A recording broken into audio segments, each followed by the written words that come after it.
Hadirin jemaah salat Idul Fitri yang berbahagia. Di dalam surat Al-Baqarah ayat 185 di penghujung ayat tersebut dikatakan walitukmilul iddata walitukabbirullaha ala ma hadakum wa la'allakum tashkurun. Maka setelah kita menyempurnakan ibadah Ramadan pada tahun ini, diperintahkan kepada kita adalah untuk mengembangkan kalimat takbir. Kita ucapkan Allahu Akbar, Allahu Akbar, Allahu Akbar dengan rasa syukur kita kepada Allah atas kemenangan kita setelah kita menjalankan ibadah puasa 1 bulan penuh.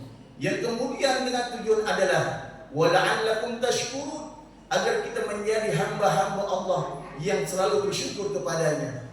Karena kalau kita lihat begitu banyak nikmat yang Allah berikan kepada kita, jikalau mungkin kita hitung satu demi satu nikmat yang Allah berikan, pastinya kita tidak akan dapat menghitungnya. Wa in ta'uddu ni'matallah la tuhsuha. Jikalau engkau menghitung nikmat yang Allah berikan kepada kita, pastinya pun kita tidak akan dapat menghitungnya. Begitu banyak nikmat yang dapat kita rasakan, begitu banyak nikmat yang kita gunakan, bahkan kita pakai dalam kehidupan kita ini semuanya karena Allah telah memberikan kepada kita. Jikalau kita flashback ke belakang, bagaimana Allah Subhanahu wa taala menciptakan kita dan melahirkan kita ke dunia ini melalui orang tua atau ibu kita. Wallahu akhrajakum min butuni ummahatikum la ta'lamuna syai'a wa ja'alakum as-sam'a wal absara wal af'idah qalilan ma tashkurun, kata Allah. Dan Allah telah mengeluarkan daripada perut ibu kita semuanya dalam keadaan tidak tahu apa-apa dan tidak punya apa-apa. Allah jadikan yang namanya panca indera, Allah jadikan yang namanya penglihatan, Allah jadikan yang namanya pendengaran, Allah jadikan yang namanya hati, tangan, dan kaki kita, yang semuanya sebagai bekal dan modal agar kita bisa survive dalam kehidupan kita ini semuanya. Kemudian ibu kita melahirkan ke dunia ini, yang kemudian dijagalah oleh orang tua kita atau ibu kita, lahir ke dunia ini 9 bulan 10 hari, yang kemudian ketika melahirkan bagaimana ibu kita itu adalah memperjuangkan, mengorbankan jiwanya, hidup atau matinya, sehingga anaknya pun lahir ke dunia ini. Maka setelah lahir ke dunia ini pun ibu kita pun merawatnya, menjaganya dengan baik, sampai kita pun diberikan pendidikan oleh orang tua kita semuanya, mulai daripada anak-anak, remaja sampai kita dewasa. Kemudian kita pun menjadi orang-orang yang sukses. Itulah pengorbanan daripada orang tua kita. Itulah nikmat yang Allah berikan kepada kita. Sebagaimana Allah menitipkan kepada orang tua kita agar anak-anaknya menjadi anak-anak yang sukses hidup dunia maupun nanti sukses untuk kehidupan akhirat. Allahu Akbar, Allahu Akbar, Allahu Akbar, walillahil hamd. Hadirin jemaah salat Idul Fitri yang berbahagia. Maka di hari momentum kebahagiaan kita ini, merayakan hari raya Idul Fitri ini, pantaslah kalau kita bersyukur kepada Allah. Pantaslah sebagai hamba Allah itu kita pun mensyukurinya dengan ibadah kepada Allah, yaitu dengan salah satunya bagaimana Allah dan juga baginda Rasulullah mengajarkan kepada kita, jikalau datang hari raya itu pun Rasulullah itu pun berbuka manis dan juga tersenyum, bahkan bersukacita. Yuhibbu sallallahu alaihi wasallam. Rasulullah itu mencintai ketika datang yang namanya Idul Fitri.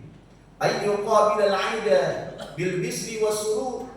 Ketika Rasulullah itu menghadapi yang namanya Idul Fitri atau hari raya kemenangan ini, Rasulullah pun selalu bermuka senyum dan juga gembira dan bersukacita. Tetapi Rasulullah tidak pernah lupa bahwasanya di balik kegembiraan kita pun harus ada kontrol bagi kita semuanya. Apa kata Rasulullah? Yang pertama, at-taubatu lillah. Selalu ingat bahwasanya kita adalah hamba Allah yang penuh dengan dosa dan kesalahan. Maka sering-seringnya kita bertaubat kepada Allah Subhanahu wa taala. Yang kedua, kata Rasulullah, wan nadamatu minal khotoya. Selalu menyesali atas kesalahan dan dosa-dosa kita. Kemudian yang ketiga adalah waziyaratil aqarib. selalu mengunjungi daripada kerabat-kerabat kita.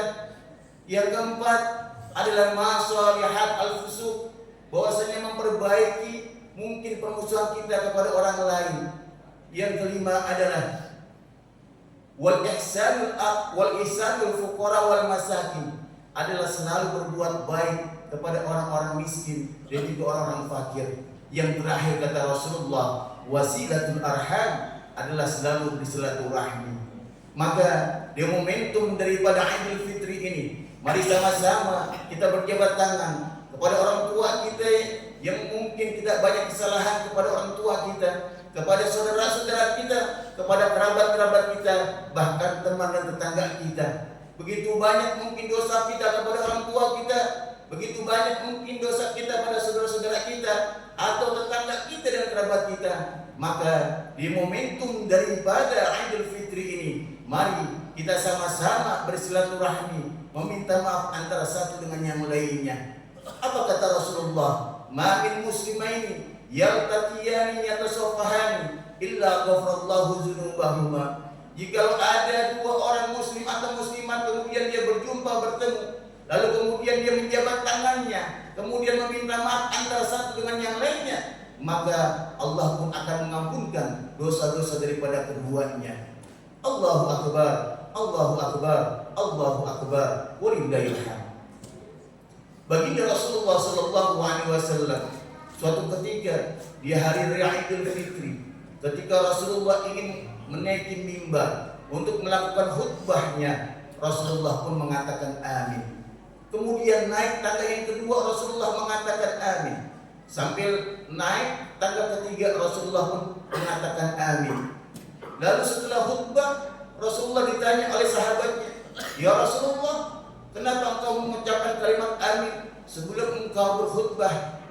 Maka kata Rasulullah, sebelum tadi berkhutbah, maka telah datang malaikat kepadaku lalu berdoa untukku. Kemudian sahabat bertanya, apa doa yang disampaikan malaikat Jibril untukmu wahai Rasulullah? Yang pertama adalah, wahai Allah, hari ini adalah 1 Syawal, jangan engkau terima ibadah puasanya dan ibadah Ramadannya orang-orang atau juga anak yang masih durhaka kepada orang tuanya. Walaupun ibadah kita begitu baik di bulan Ramadan, walaupun mungkin sholat malam kita itu banyak, walaupun tadarus Al-Quran mungkin kita bisa menghatamkan sampai 5 kali dalam sebulan, tetapi ketika kita masih durhaka kepada orang tua kita, jangankan bau surganya pun tidak akan didapatkan. Makanya ketika salah satu sahabat bertanya kepada Rasulullah, ya Rasulullah, ada orang yang baik ibadahnya tetapi masih durhaka kepada orang tuanya, apa yang dikatakan Rasulullah? Jangankan yang namanya surga, bau surganya pun orang tersebut tidak akan didapatinya. Allahu akbar, Allahu akbar, Allahu akbar, walillahil hamd. Momentum daripada Idul Fitri ini kita manfaatkan sebaik mungkin. Selepas daripada kita sholat Idul Fitri ini, mari kita sama-sama bersimpuh di hadapan orang tua kita. Kita meminta maaf, mungkin banyak kesalahan kita yang pernah kita lakukan di waktu dan juga tahun yang lalu. Mungkin daripada lisan kita, bisa jadi mungkin tingkah laku kita, sikap kita, bahkan pasangan hidup kita pun sewaktu-waktu pernah melakukan atau juga menyakiti hati daripada orang tua kita, bahkan mengecewakannya, bahkan sampai orang tua kita menangis dengan sikap dan lisan kita. Maka momentum Idul Fitri ini, momentum hari kemenangan ini, kita gunakan sebaik mungkin. Jangan sampai kita menjadi orang-orang yang menyesal nanti di kemudian hari. Manfaatkan sebaik mungkin. Kita pun berpelukan dengan orang tua kita, kemudian meminta maaf yang sebanyak-banyaknya atas kesalahan dan juga kehilafan kita. Ketika mungkin sewaktu-waktu kita melakukan perbuatan salah, maka di momentum ini kita manfaatkan sebaik mungkin untuk bersilaturahmi dan juga meminta ridho daripada orang tua kita semuanya. Ridho Allah fi ridhol walidaini wa sukhtullahi fi sukhtil walidaini. Ridhonya Allah tergantung daripada ridhonya orang tua kita, dan murkanya Allah itu tergantung daripada murkanya orang tua kita semua. Jangan sampai kita seperti Alqamah Bagaimana Rasulullah pun menggambarkan kepada kita semuanya, Alqamah adalah orang yang soleh, orang yang baik, tetapi ketika menghadapi sakratul maut, begitu sulitnya Alqamah tersebut, sampai-sampai Alqamah pun ingin dibakar oleh Rasulullah dikarenakan sulitnya melepaskan nafas yang terakhirnya. Kemudian pada akhirnya Rasulullah memerintahkan para sahabatnya, bakar itu Alqamah. Kemudian ibunya pun merasa sedih dan menangis melihat perintah daripada Rasulullah untuk membakar anaknya. Kemudian yang pada akhirnya dipanggil orang tuanya ke ibunya, melihat Alqamah ini dibakar pun tidak tega ibunya melihat Alqamah yang hendak dibakar oleh Rasulullah Shallallahu Alaihi Wasallam. Kemudian ibunya pun memberikan maaf kepada Alqamah, sehingga ketika Alqamah pun itu pun mau meninggal dunia, melepaskan nafasnya pun begitu baik.